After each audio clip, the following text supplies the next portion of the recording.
The Thing. The terror of this one is that the alien could be sitting right next to you, wearing your friend's face, and there is no way to be sure. John Carpenter's The Thing landed in 1982, a remake of the 1951 picture The Thing from Another World, both pulled from John W. Campbell's 1938 novella Who Goes There? The creature is a shape-shifting organism that perfectly imitates any living thing it touches, copying memories and behavior down to the last detail. It arrives at a remote American research station in Antarctica after a Norwegian team digs it out of the ice, and from there, the whole movie runs on paranoia. Any one of the 12 men at the station could already be the Thing, and nobody can tell just by looking. That's what the famous blood test scene is built on. Each man's blood gets tested separately, because every piece of the creature acts to survive on its own, and a sample that recoils from a hot wire gives the imposter away. Kurt Russell anchors it as helicopter pilot R.J. MacReady, while Rob Bottin engineered the practical creature effects when he was just 23. The film flopped on release, pulling in around $19 million against a budget of roughly $15 million, and critics savaged it before it became regarded as one of the greatest sci-fi horror films ever made. The ending leaves MacReady and Childs in the burning ruins of the camp, neither one certain the other is human. It's the purest version of hiding in plain sight, because the alien isn't merely disguised, it's a flawless copy that, in some readings, even believes it's the person it replaced. Men in Black. Most of the aliens in this one are not invading at all. They're just standing in line at the post office, wearing human skin. Men in Black arrived in 1997, directed by Barry Sonnenfeld, with Tommy Lee Jones and Will Smith running the secret agency at its center. The whole premise is that hundreds of aliens already live on Earth disguised as ordinary people, quietly monitored so the public never finds out. The villain is a giant insectoid creature called a bug that kills an upstate New York farmer named Edgar and wears his skin as a steadily rotting disguise, played by Vincent D'Onofrio. The bug is hunting a tiny galaxy hidden inside a jewel on a cat's collar, the same prize sought by warring alien factions, including the Arquillians. D'Onofrio built the entire Edgar performance around moving like an insect, crammed into an ill-fitting human suit. The production cost about $90 million and went on to gross over $589 million worldwide. What makes it stand out here is the tone. It treats alien disguise as bureaucratic comedy, where the aliens hold jobs, run businesses, and pass as humans every single day. And the one genuine infiltrator is the bug, trying to ruin it for everyone. Invasion of the Body Snatchers. The original blueprint for every Duplicate Among Us story started with seed pods quietly growing copies of people while they slept. Invasion of the Body Snatchers came out in 1956, directed by Don Siegel and produced by Walter Wanger, adapted from Jack Finney's 1954 novel, The Body Snatchers. Alien plant spores fall from space and grow into large seed pods, and each pod produces a visually identical copy of a sleeping human. The duplicate takes on the original's physical traits, memories, and personality, but comes out devoid of all emotion. That image gave us the slang term, pod people, which traces directly back to this film. It was shot in roughly 3 weeks on a budget of about $400,000. For decades, it's been read as a Cold War allegory, though sources split on what it's really about. Some critics see an attack on communist conformity, others see a warning about McCarthyist paranoia, and Siegel himself said he intended no politics at all. However you read it, this is the foundational text. The whole template of people who look exactly like us but feel nothing inside descends from here, which is why everything else on this list is, in some sense, a remix of it. They live. The scariest idea here isn't that aliens are hiding among us, it's that they're the ones already running everything. They Live hit screens in 1988, written, directed, and scored by John Carpenter, based on Ray Nelson's 1963 short story, 8 O'Clock in the Morning. Set in Los Angeles, it follows a working-class drifter named Nada, played by professional wrestler Roddy Piper, who stumbles onto a pair of special sunglasses that reveal the ruling class as skull-faced aliens.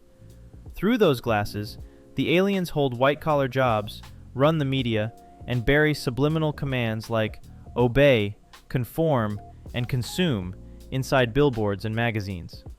Carpenter cast Piper after meeting him at WrestleMania 3 in 1987 and deciding on the spot that he was right for the part. The film was shot on a budget of roughly $4 million and grossed just over $13 million, with the alien makeup designed by Carpenter's wife, Sandy King. Carpenter has said outright that the movie is a direct attack on Reagan-era economic policy and the creeping commercialization he saw taking over the culture. What it really does is scale the whole premise up. These hidden aliens aren't infiltrators waiting to strike. They already won, they run the place, and almost nobody noticed. By the way, if you're enjoying this so far, I make videos like this all the time, and a subscribe would really help the channel out. Thanks. The faculty. Every teenager has suspected their teachers were not quite human, and one 1998 film made that literally true. The Faculty was directed by Robert Rodriguez from a screenplay by Kevin Williamson, and it drops a parasitic alien into an Ohio high school. The creature starts by taking over the faculty, then spreads to the students, and finally moves to claim the whole town. The aliens need constant water to survive, which becomes their weakness, since a caffeine-based drug kills them by drying their hosts out. The hidden engine behind all of it is a girl named Mary Beth, the sweet new transfer student, who is eventually revealed as the alien queen controlling the spread, and she explains that she is taking over Earth because her own planet is dying. The cast is loaded with future stars, including Josh Hartnett, Elijah Wood, and Jordana Brewster, and the screenplay openly riffs on Invasion of the Body Snatchers. The students even figure out who has been replaced by testing them one at a time, pulling the same paranoid tension forward from those older films. What makes it work is the setting. The question of who is still human plays out among classmates and authority figures, and the reveal that the most harmless-looking person in the room is the Queen is the payoff the whole movie builds toward. The hidden. This alien does not wear one face. It jumps from body to body, leaving a trail of ordinary-looking people behind it. The Hidden came out in 1987, directed by Jack Shoulder and written by Jim Kof under the pseudonym Bob Hunt. The threat is a slug-like alien parasite that leaps between human hosts through the mouth, taking over whoever it wants. It is a thrill killer that craves fast cars, loud music, and violence, and it leaves each abandoned host behind as a suspect for crimes they never committed. Late in the film, it sets its sights on a senator running for president, planning to seize real political power from inside a respectable human body. Kyle MacLachlan plays the FBI agent chasing it, who turns out to be a benevolent alien himself, hunting his own kind. By never staying the same person twice, it pushes the disguise idea to its logical extreme, because a thing that can be anyone can hide absolutely anywhere. Species. The alien here was built in a lab, looks like a beautiful woman, and is hiding in the city for one reason: to reproduce. Species arrived in 1995, directed by Roger Donaldson, and it starts with scientists splicing alien DNA, received as a radio signal from space, into human DNA to create a hybrid codenamed Syl, played by Natasha Henstridge. Syl races from infant to adult at an unnatural speed, and when the team decides she's too dangerous to keep, she breaks out and disappears into Los Angeles. There, she passes as an ordinary human woman while hunting for a mate, and a government team scrambles to find her before she can reproduce and spread the alien strain. The creature itself was designed by H.R. Giger, the artist behind Alien, which ties this one straight into the broader canon of alien cinema. What sets it apart is the motive. Syl is not here to observe humanity or conquer it. She is here to breed, which makes the threat biological instead of military. The World's End. 5 friends go on a pub crawl and slowly realize the entire town has been quietly replaced while they were away. The World's End came out in 2013, directed by Edgar Wright and written by Wright and Simon Pegg, the third film in the Cornetto trilogy. A group of middle-aged friends return to their hometown to finish an epic pub crawl from their youth, only to find the residents swapped out for alien robots.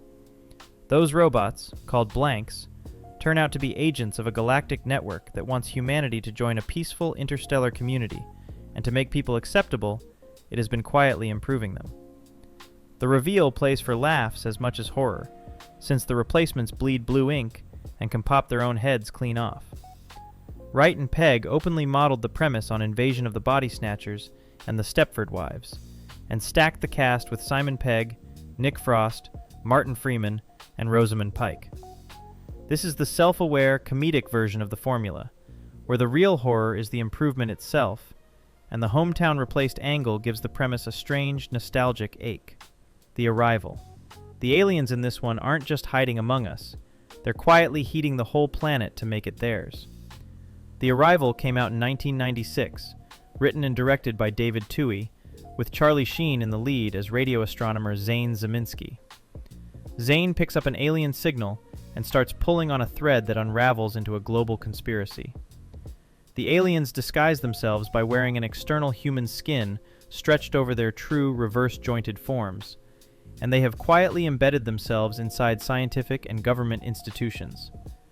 Their real project is terraforming. They're raising the planet's temperature to make Earth livable for their species and lethal for ours, then using their human covers to bury any evidence of the warming.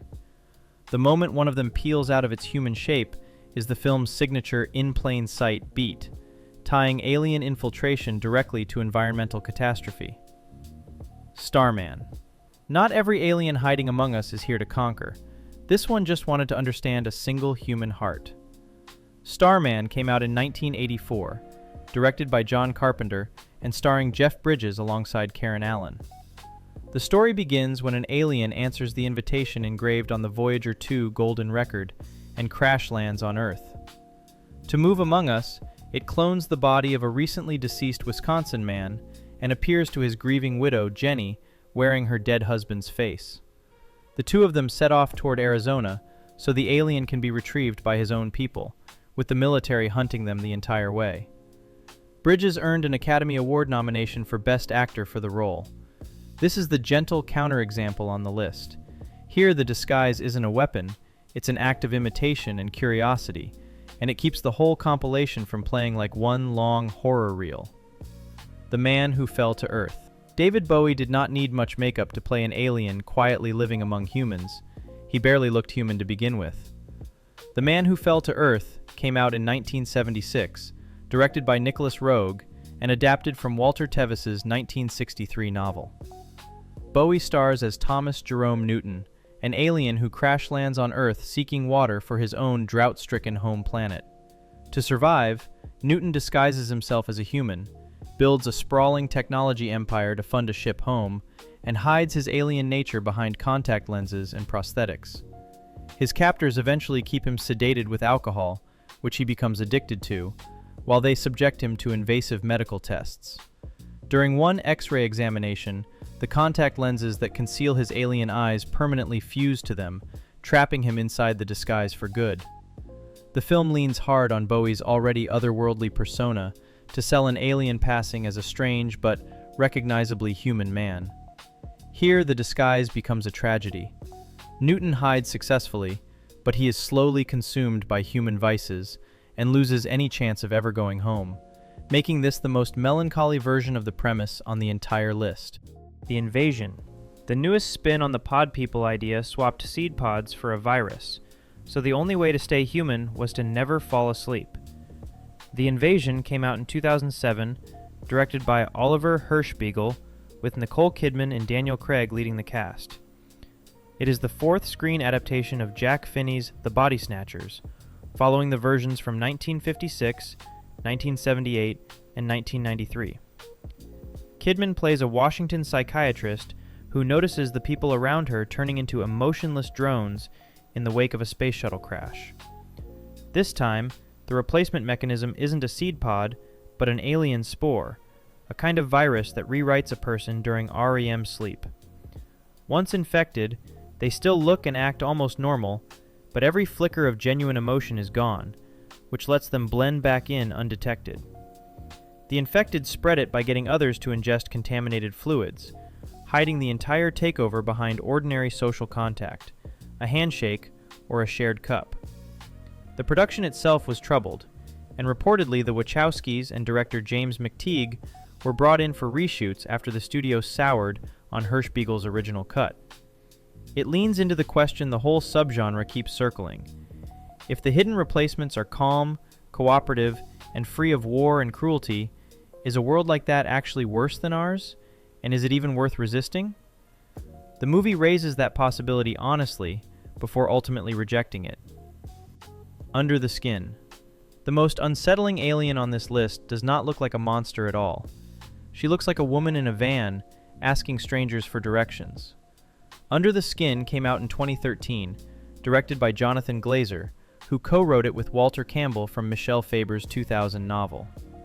Scarlett Johansson plays an unnamed alien wearing a human female body, driving a van through Scotland and luring lone men who are drawn into a black void where they're harvested. In the novel, that harvesting is explicit. The men are processed for meat, while the film leaves the purpose deliberately ambiguous. What makes it extraordinary is how it was shot. Much of the film used hidden cameras, with Johansson interacting with real members of the public who had no idea they were in a movie, and most of the supporting cast were non-actors. That choice gives the whole thing a documentary-like realism, the sense of an alien genuinely moving unnoticed through real life. As the story goes on, the alien begins to develop curiosity and something close to empathy for the humans she's meant to prey on, and that feeling is ultimately what undoes her. It grossed about $7.2 million against a budget of roughly $13.3 million, a commercial failure that became a critical success, praised as a landmark of modern art house science fiction. It earns the final spot because it makes the premise real. By filming a disguised alien among actual unsuspecting people, the movie collapses the distance between fiction and reality, and turns the predator into something that learns to feel. If you enjoyed this trip through the films where the invasion was already standing next to us, consider subscribing so you catch what comes next. Thanks for watching.